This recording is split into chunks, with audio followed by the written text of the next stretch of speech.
After a tremendous 5th episode, Ahsoka Episode 6 has a lot to live up to, and even just a fraction of that greatness of last week could keep me interested. But did it keep up the momentum, or was it just as dead as the Rings of Peridea?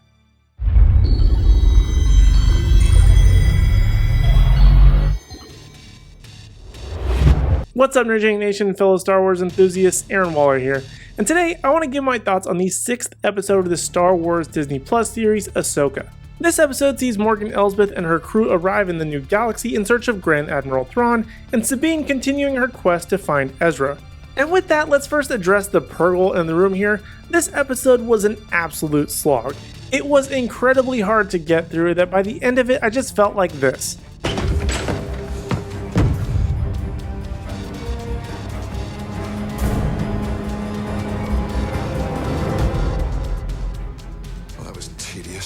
I think they were really trying to go for the drama in this episode as they built the anticipation of Thrawn and Ezra, which was okay, but certainly could have been done better.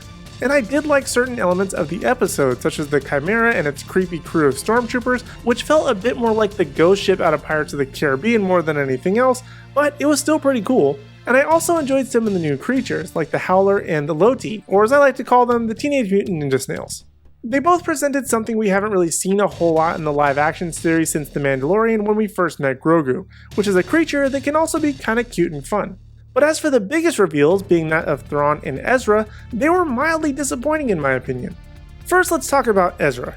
He obviously only had a little bit of screen time compared to Thrawn, but I still felt like there was something weird about his character. I don't know if it's the beard, the actor portraying him, or just my falling off with Ezra between Season 2 and the beginning of Season 3 in Rebels.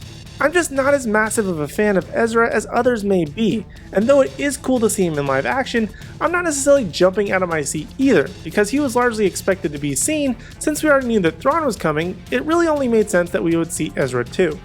And then there's Big Blue himself, Grand Admiral Thrawn, played by Lars Mikkelsen. Now I think that it's great that the actor who originally voiced the character is reprising the live action role, and the voice is super smooth like it was in Rebels, but Carabas does he look like crap. Mind you, Mikkelsen is pushing 60, but the hyperspace jump nor the jump to live action was very kind to the Grand Admiral.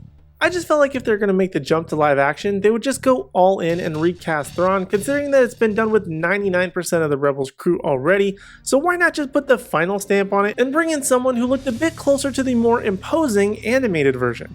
But speaking of his looks, I too felt like they were mostly subpar. Again, I can't quite put my finger on it, whether it's the slick back dark blue hair, the blue overlay skin, or the CG edited red eyes. I just feel like the character looks, for lack of a better phrase, unrealistic. Especially in a world where they took the time to make most of the makeup practical, such as the case for Hera or even the title character, Ahsoka. But if anything, the episode had me intrigued with the new galaxy, the creepy stormtroopers, and maybe a few things here or there.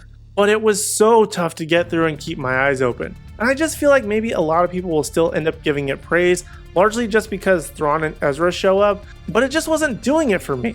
And as I expected, was a disappointment coming off of a fantastic episode 5, even with some of the bigger characters still making appearances. And don't get me wrong, I by no means think that every episode needs to have an epic lightsaber battle, though it wouldn't hurt to up that frequency at least a little bit, but at least give us some more of Baylan or someone with a more interesting backstory. And I can't even really tell where they're going to be going from here.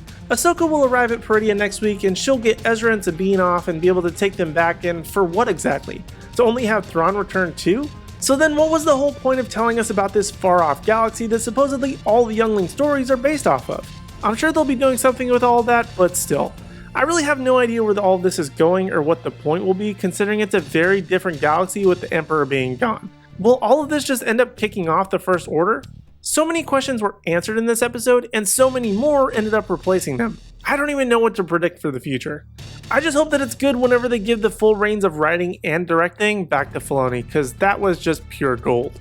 But anyway, those are my thoughts for now on episode 6 of Ahsoka, and now I want to hear from you in the Nerdgenic community. What did you think of this episode? How did you feel about seeing Thrawn and Ezra? Were you loving this episode, or were you feeling just as disappointed as I was?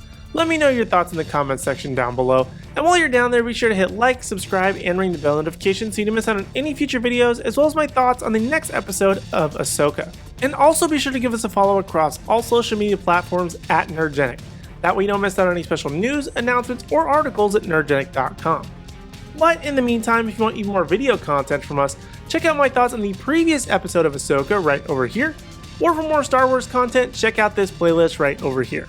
Other than that, thank you guys so much for watching, we really do appreciate it, we hope to see you in the next video, and as always, may the Force be with you.